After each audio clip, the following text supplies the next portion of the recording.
It feels like it's dark outside. But I think it's because we don't have that light on. There was moments of flash. You kiss me like this. I can't think of the words. Hold me like that. It was so long ago, but it's all coming back to me now. The flesh in the... Is it flesh in the fantasy? Is that what she says? I need to look up the words. Seems very important right now. It really does. We have to know.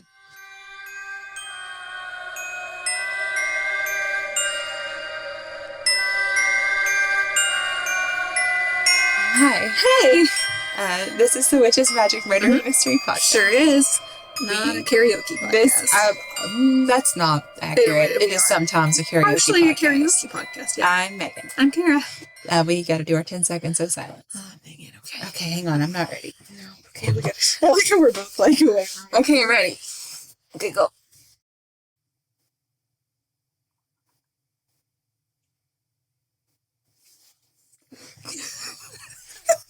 I was gonna look at you and be like, I'm peeking, and then you were already looking. It's a Friday episode. Yeah, that's a long one. Yeah.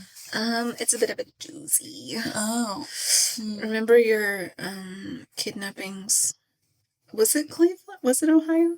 Oh, I know this one. Yeah. I saw that you had put it on the Patreon as a choice, because I also, when I was researching the Cleveland Strangler one, saw this one. What's happening, and Cleveland? had some things Are to you all say. okay? Yeah, I've got some thoughts. Although I didn't read the whole thing. I just saw bits and pieces, so I'm interested to hear the whole thing. Well, then at the end, I don't know if we're allowed to share this video content, but it's this guy that kicked in the door is interviewed, and you know how they like auto-tune and make things into a song, like, well, there's a rapist in Lincoln Park climbing in your window, just snatching your people up. Okay, they did the same thing for this guy.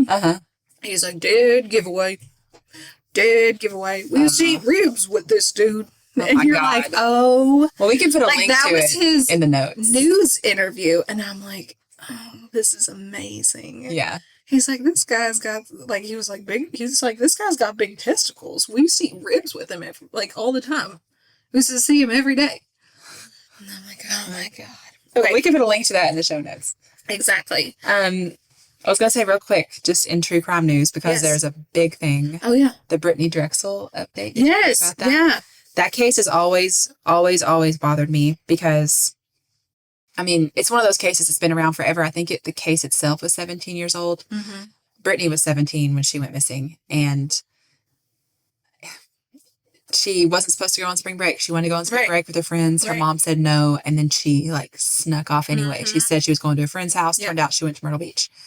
And it's such a thing that I'm like, that could have been me. Yeah. You know? Yeah. Because all my friends, especially my senior year of high school, they all went to Panama City. Mm-hmm. Oh, Panama City. And I didn't go. My mom wouldn't let me go. Right. And I remember being like, oh man, everybody else is going except Mary Beth. Like, this isn't fair. So me and Mary Beth and my mom and my grandmother went to the Biltmore estate. Oh, but that's today. Listen, I would think that's more fun. It was amazing. And it was, me and Mary Beth always had a good time together. She was my best friend all through, from the moment we met, basically. So 4th grade on, and went to college and stuff together. So we had a great time. But I'm like, I know exactly how Brittany Drexel felt. She just wanted to go to this beach. And then one night I think she was going from where her friends were back to the hotel. Seems like maybe her friends weren't that nice to her also, although that might be awful of me to say. I'm sure they feel terrible at this point, but I think in the moment, maybe they weren't very nice. Right. And then she disappeared and nobody knew what happened to her. And now they've arrested a man. They found her body. His mugshot is horrifying. Have you seen it? Gosh, yeah. Like, he has one eye closed. It bothers me. It bothers me a lot. I don't know why exactly. It's just that his eyes closed, but it really bothers me. So, anyway, I'm glad they found her. I'm glad they got some sort of answers. Warning to eyes, if you're ever arrested, keep your eyes open. Keep your eyes open. Scare me to death. Well, it makes me think there's he maybe doesn't have one. Maybe. Or something. So yeah, that's the only thing. I'm glad they found her. Yeah. I'm sure there's a new part of mourning that happens now, but at least there's sure. answers, just like we talked about last time. At least it's better to have answers. Right. So, okay. Now on to your horrible story. On to this horrible story. Trigger warning. Gonna go ahead and put that out there. Rape, domestic violence, all of these horrible things. So if you struggle with listening to stories about that, just skip ahead to the Tuesday side piece. Okay, I'm just gonna skip right now. Just see you later. Bye. I'm just staring at you. Megan left. And weird. It's the Kara show today. Strange. Man, that looks so good. Oh yeah, guys, I got a new tattoo. She did, and it looks amazing. Was it the same person as this one? No. Oh. This is different. I went to Bluebird Ink in I've heard about them. Louisville. I saw Louisa. She was incredible. But if you're on the YouTube video, you can see. It's so good. It's just this part that's new. That color looks really good. And it covered up one here that I've been wanting to cover for years, and I'm real happy. This is the worst. Oh, that part hurts so bad. Because every time you hit your wrist. Yes, and I thought apparently I do this a lot. When you hit this part right here, I thought I was going to vomit. I can't wear bracelets. No. And I think where she was covering it, she did such a good job at covering she went over it so many times that it's just more sore. Yeah, she did. But I really love it. Job. I mean, I just love it. Like that shading right there is amazing. Yeah. I highly recommend her. It's an all female tattoo artist, female run business. Got some empty spaces here. Yeah. Yeah. So I'm a blank canvas. It was great. I'm not blank. It's Louisa. Amazing. She was incredibly talented. I love it so much. Okay. Yeah. Okay. Anyways, like I said, trigger warning. If you really struggle with that, just skip ahead. Okay. So May 6, 2013, Amanda Berry called 911 from a neighbor's phone. Said, I've been kidnapped and been missing. I've been missing for 10 years. I'm here. I'm free now. 10 years. Mm-hmm. Yeah. Okay. Yeah, it's like why it's so hard. Like for people like Brittany Drexel's family who didn't know, and then they hear stories like this where 10 years later this person pops up. Right. Exactly. And I don't know at that point. I mean, I guess there's no good outcome. No. Because if you're still alive 10 years later, what have you been through for those 10 years? And these people have been there. Oh, hell. Yeah. So either way, it's just horrible. Yeah. Horrible. I'm Googling this girl's name. You don't just magically know how to pronounce it? No, I don't. I bet it's DeJesus. Would be my You think? Today, we remember the strength of Amanda Berry, Gina DeJesus, and Michelle Knight. And the strength showed the day they was... Look at you! I don't know if that's ever happened before. I'm really glad we got it on camera. That's amazing. Who would have thought? It's just because it's not my episode. Okay. So Amanda Berry, Gina DeJesus, and Michelle Knight were held captive for more than 9 years by a man named Ariel Castro. He had kidnapped each one of them at separate times between the years of 2002 and 2004. Amanda and Gina were interviewed by 2020. So on April 21st, Amanda Berry gets abducted. She said it was the day before her 17th birthday. She was getting ready for work. She said, I almost called off for work that day because the next day was my birthday. And you know what? What if I would have called off? Her 17th birthday. Mm-hmm. And this is in Cleveland, right? Mm-hmm. Yeah. Cleveland. What is happening? What has been happening? She was walking home from work, and a car started following her. And a guy asked if she needed a ride home. He was an elementary school bus driver and the dad of one of Amanda's friends and classmates. Oh my God. So she recognized him. I didn't know that. A little info about him. He was born in Puerto Rico in 1960. He had a very abusive relationship with his wife. I think it's Grimilda Figueroa. They just, like I said, they had a rough marriage. She left him in the 90s, and he would give her death threats, and they had 4 kids together. Death threats. He would abuse her physically, broke her nose, dislocated her shoulder twice. One time he beat her so badly that she had a blood clot on her brain. Oh my God. Yeah. 2005, court documents said that he would frequently abduct his daughters and keep them from his wife or his ex-wife. 2004, he was working as a bus driver, left a child alone on a bus. So then he was fired in 2012 for doing the same thing again. I wonder if 2004 to 2012. Never pressed charges or something. Like, I'm surprised he could get a job in the school system if he had a violent history. And that's not a judgment on her. She can do whatever she wants. I'm just glad she got out of the marriage, whether she pressed charges or not. But I mean, I'm wondering if she pressed charges and it just didn't matter, or what. Right. Yeah, I don't know. But also remember, Amanda's abducted in 2003. He's still working as a bus driver. Yeah. And he knew Amanda then because his daughter was a friend of hers, which just the implications of that are gross. Yeah. And his daughter's quoted saying that she thought of him as a friendly, caring, doting man who took her out for motorcycle rides and he'd line his kids up in the backyard for haircuts. And she said, but that all changed when she found out what was going on. She said, I wonder this whole time, how could he be so good to us, but he took young women, little girls, someone's babies away from their families, and over the years felt enough guilt, or never felt enough guilt to just give up and let them go free. I mean, that's like Dennis Rader, BTK. Yeah, exactly. His family was the same way. His that he loved and cared for, or claimed he loved and cared for. But I mean, they weren't. There's some weird way they separate it, and I don't get it. But I felt so bad for his family. Because just like the things he did to people. And then, well, it's the same for. Oh man, is it the movie? Or not the movie? The documentary, The Clearing, or something. It's the guy that was found in Louisville, and he had like killed all those people, and the girl was like, she had like heard a story, and she's like, I think that's my dad. And that's how they found him. I think I listened to the podcast. Yeah. I don't watch anything. I just listen to podcasts about it. Maybe it was just a podcast, but yeah. I think it was called The Clearing.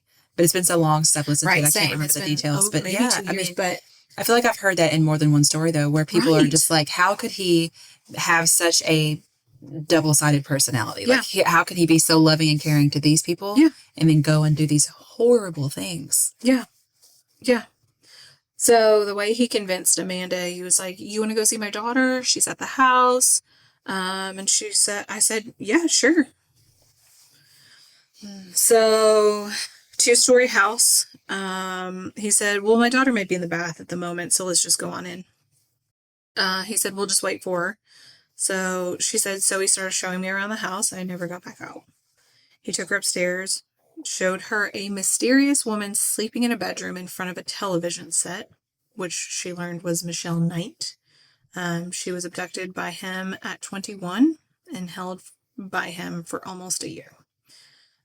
She said that during this interview, she was like, just these memories are still so very like just heart-wrenching. She was like, it's all still so very raw to me. Well, it's the moment her life changed. Exactly. So this was 2003. So the first one was Michelle in 2002. Okay.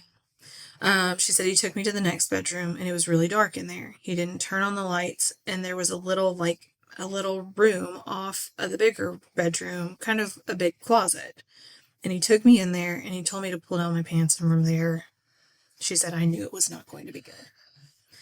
So then she said after that, she said he took me to the basement, taped my wrists, taped my ankles, and put a belt around my ankles over the tape. He put a helmet over my head and said, just be quiet and don't make any noise and I'll take you home.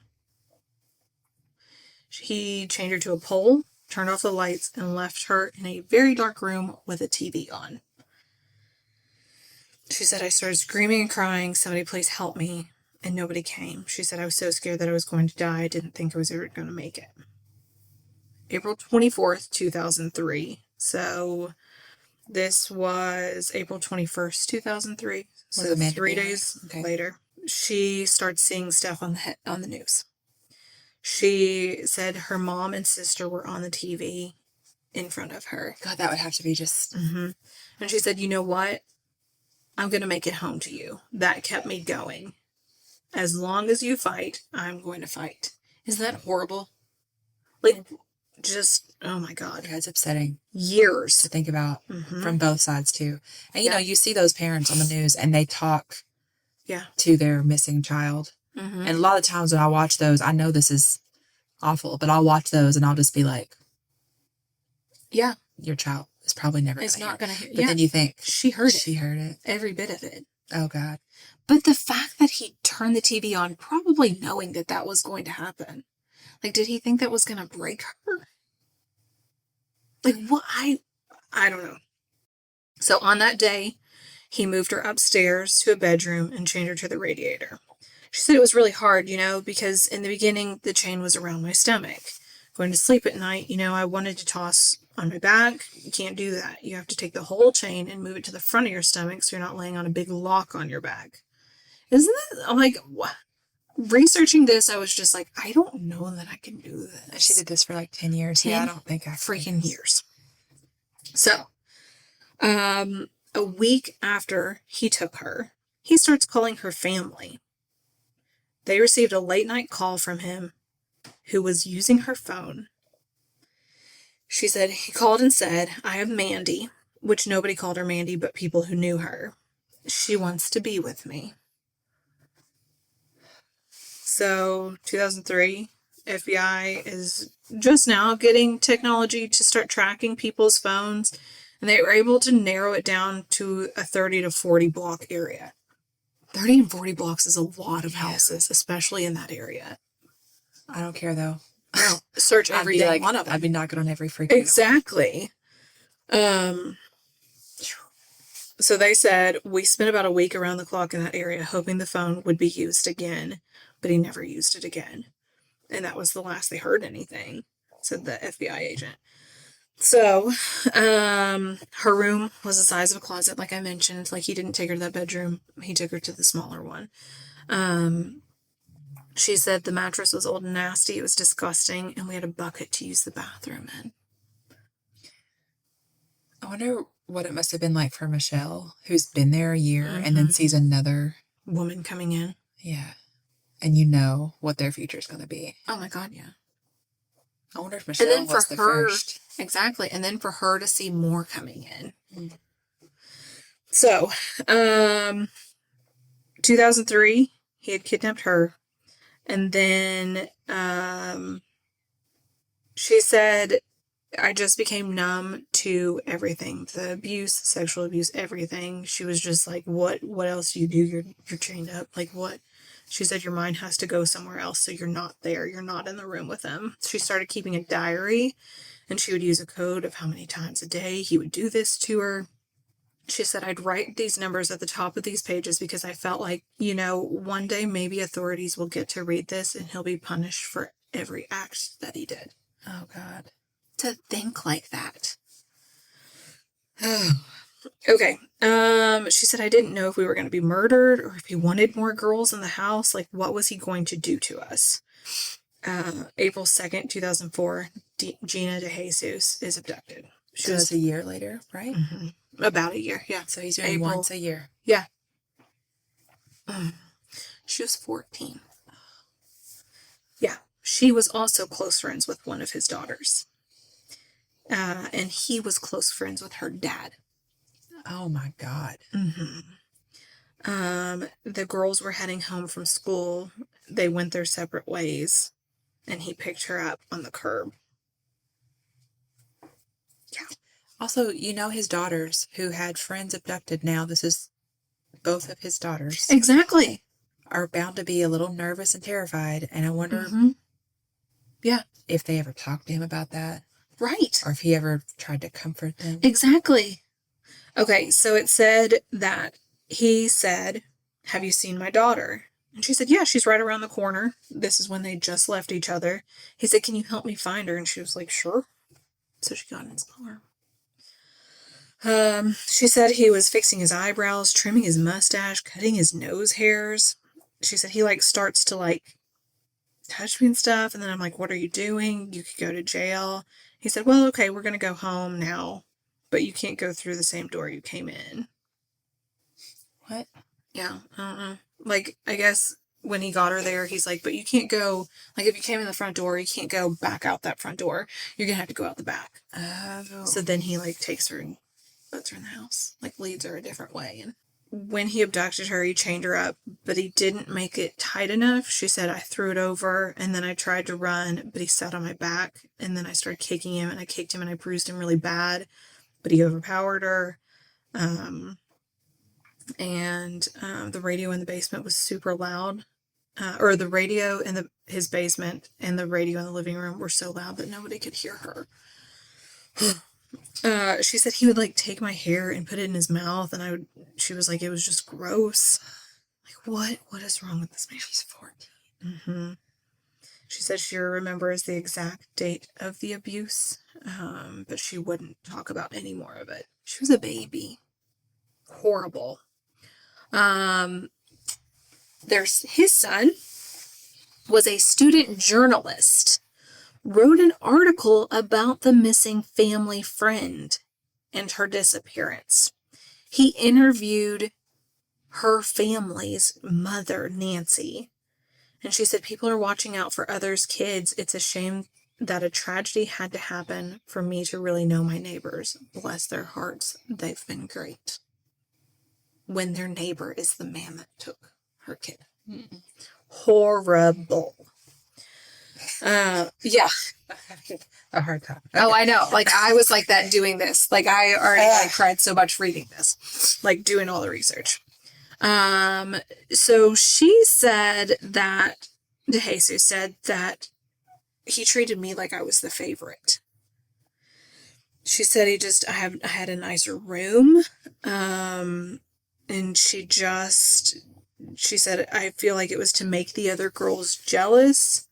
And she said that he took special care to keep us divided, not allow us to talk. He was watching our every move. You know, I mean, yeah, because he can't, even if they're all women and young girls, he still can't take the risk of the three of them banding together. Yeah. Did his children never come to his house in this whole time? Right. Like, I guess that, but I don't know. Like, did his ex-wife, I don't remember seeing that. Did his ex-wife live up the street? I don't know. Well, the way his daughter described him, where she called him a kind man or something instead of father. Yeah. Makes it seem like maybe they... Yeah. And it could have just been semantics, but it felt like there's some distance just in the language. For sure. Yeah. They said that they had to use tiny drops of dish soap to wash full sinks of, a full sink of dishes. So he made them do household chores. Like, he would keep the doors locked and watch their every move, but they did everything in the house. Everything. I gotta take Kleenex. Yep. All of a sudden, I started to wipe my nose on the YouTube video. Okay, hang on, guys. I don't know. It's rough. It's rough. I think it's because I'm thinking about, like, my kids. Exactly. I'm thinking about every time I've ever been Trusted comfortable neighbors. with a man. Right. I'm just like, y'all don't usually see, like, well, just like you said, the Cleveland Strangler one, I cried through the whole thing when I was researching that. So. Yeah. Okay. Yeah. Okay, I'm fine. Everything's fine. Here we are.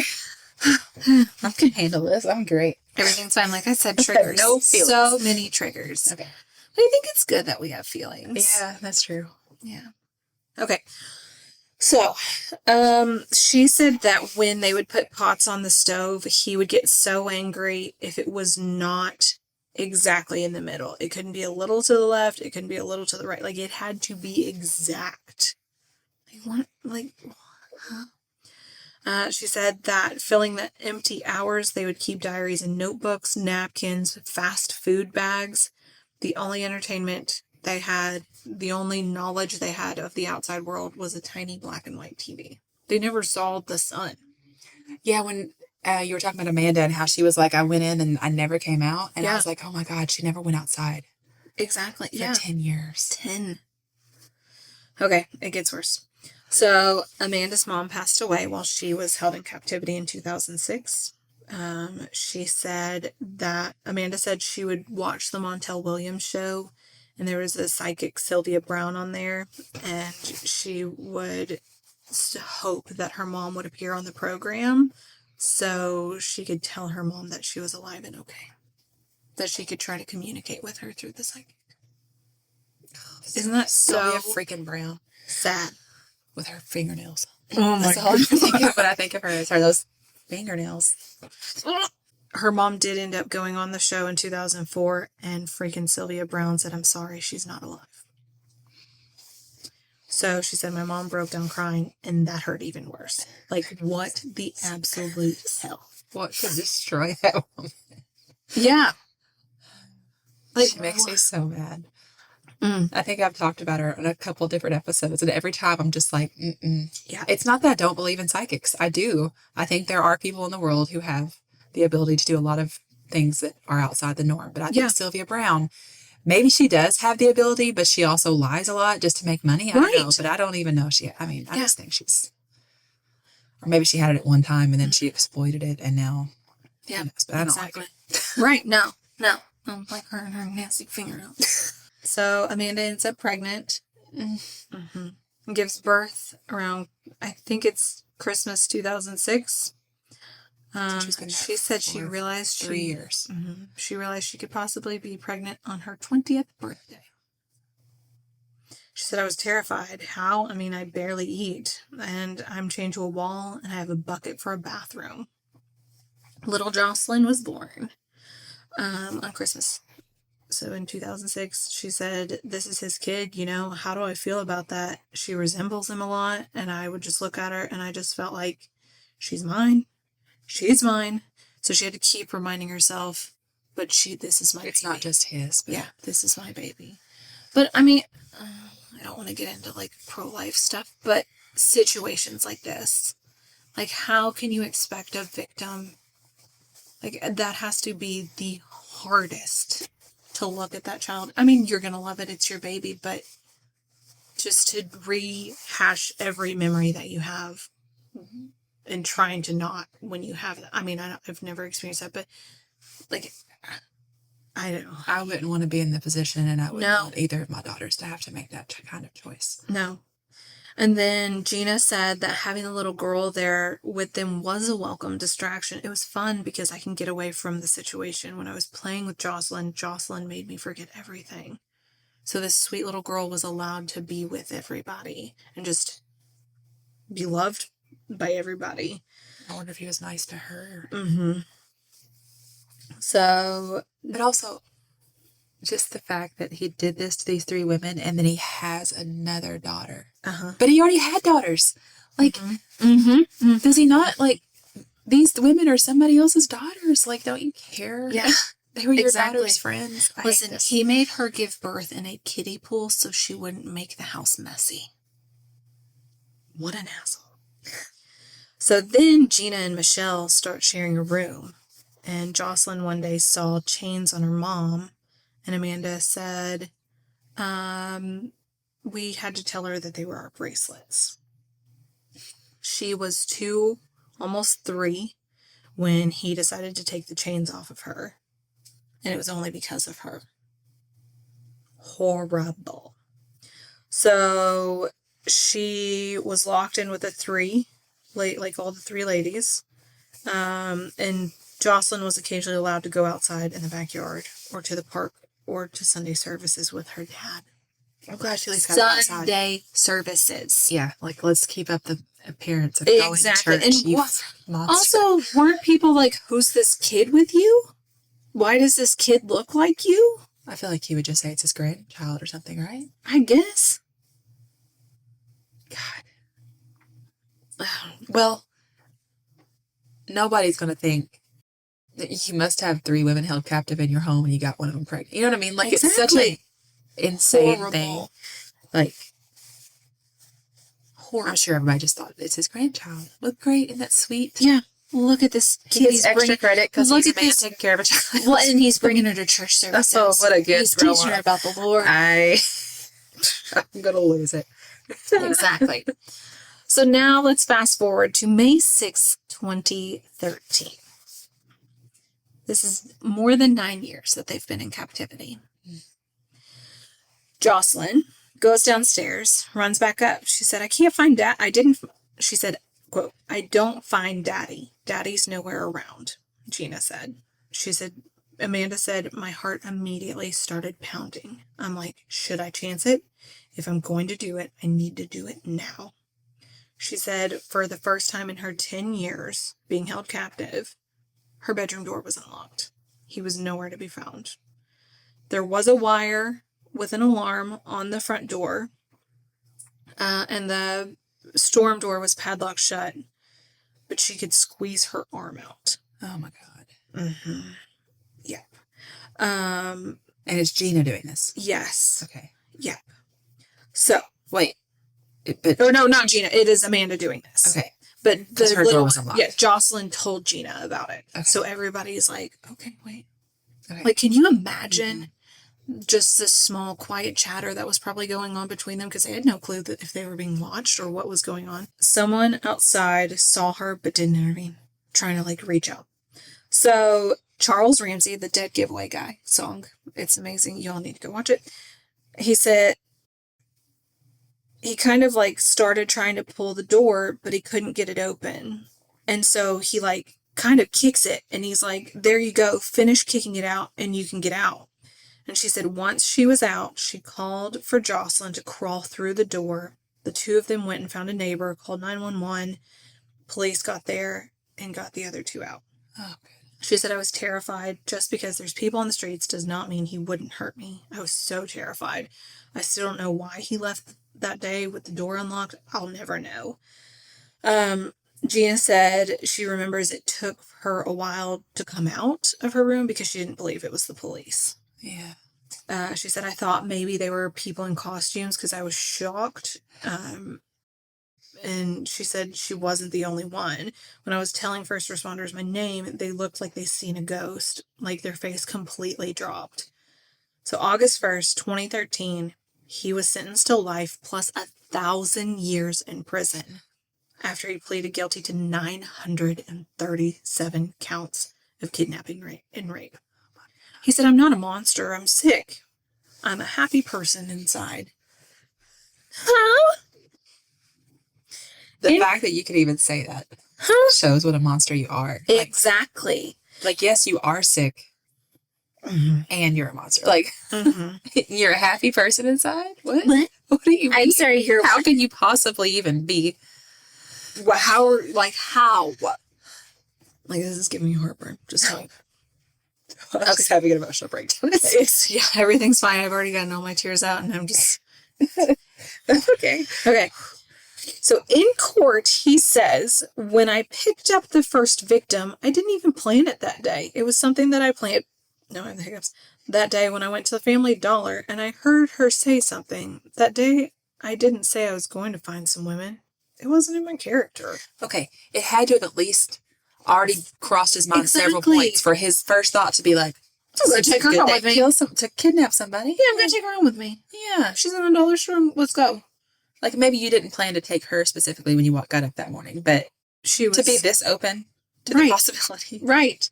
It's not like this is your first time you thought about it. Yeah. Okay, so September 3rd, 2013, they find him dead in his prison cell. He killed himself. He hung himself. The coroner, because there was a lot of speculation that it wasn't suicide, that it was erotic asphyxiation. And the coroner was like, no.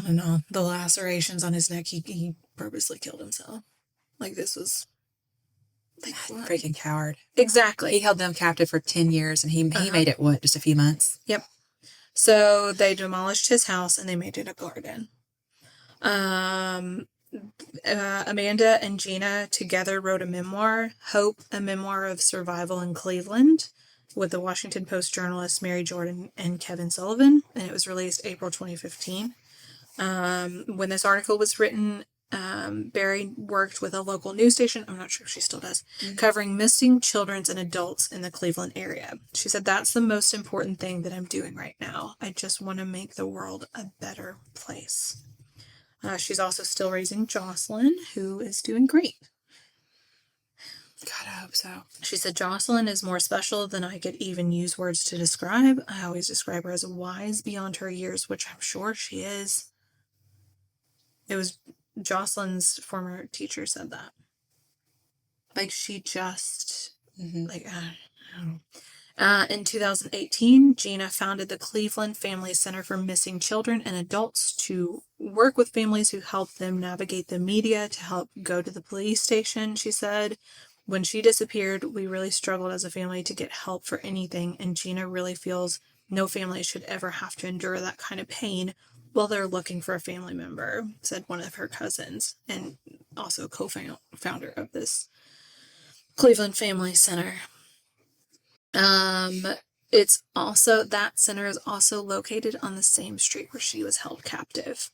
She said, I just want to change the neighborhood. I want to turn it like positive, and I want to give back.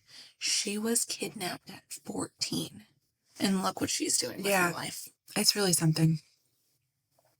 Like, how?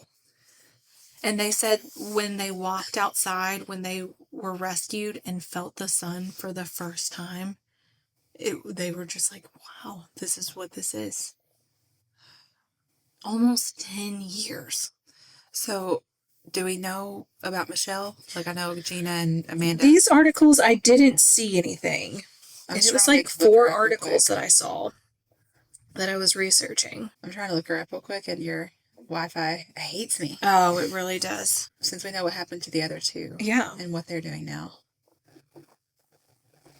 I just want to know. Looks like she got married in 2016. She actually had a son before she was kidnapped. So she made several attempts to reunite with her son, who was 2 years old when she first went missing. This is when she's not working with rescue animals. Michelle Knight travels the country speaking with domestic and child abuse survivors. Yep. She found it really difficult to find a job because of her case, so she changed her name to Lily Rose Lee. Oh, that's pretty. Mm-hmm. She made 2 books about her story. The first one's Finding Me, A Decade of Darkness, A Life Reclaimed, a memoir of the Cleveland kidnappings. And the second is A Life After Darkness, Finding Healing and Happiness After the Cleveland Kidnappings. Yeah, and that said, she's become an outspoken advocate for trauma relief. Mm-hmm. It's really something, it seems like all 3 of them, at least when they came out of this, and their move was to figure out a way to use it to help people. Yeah. Which is really admirable. Right. I mean, you know, in any awful situation, I feel like in a way to try to turn it around, you want to find a way to make something good out of it. But like, this is such an awful situation that I'm just like, man, I'm so glad they got out. Yeah. And we don't know the story of them to become advocates. Yeah.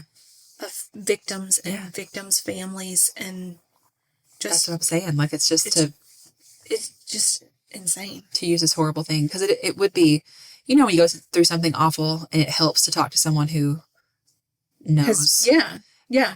You go through something like this, it's very rare that you're going to find somebody who knows. And they have each other, and now they're helping other people. I just think it's really... Yeah. And to have your space on that same street, just wanting to better the environment. I'm curious how far it is from your story. Oh, from the Cleveland Strangler story? Yeah. I don't know. What is happening in Cleveland? I don't know, Cleveland. I'm worried. What are you doing? Oh, look, it finally loaded. Oh, lovely. Thanks, internet. Thanks, computer. Yeah. Oh, look, it says at 4 a.m. every morning she wakes up to feed her animals, which includes a dog, chickens, birds, reptiles, and a pony. It sounds like me. Yeah, totally. Oh. No, I hate it. Okay. Yeah, I hate it so much. I'm so sorry. No, I'm glad you shared it. I mean, you know. I just love sharing the victim stories. Right. It's amazing. And these people to see what they did after. Right. Yeah. We got an email, it's been a while ago, and I'm sorry that I can't remember your name right now, but you emailed and were saying... Because names we're so good with. Something about children, and you were like, I know you guys don't like to talk about kids' cases. And it was almost apologetic. And I just wanted to say, like, you all can send us everything you want. Exactly. Even if it's a case that you think we're not going to cover. Right. Because it's not that I don't think they're important at all. Yeah. There's a lot of stories that need to be told for any number of reasons. Yeah. That's a story that I think should be shared. Yeah. It's just, I mean, as you can tell, I have a hard time with anything involving rape.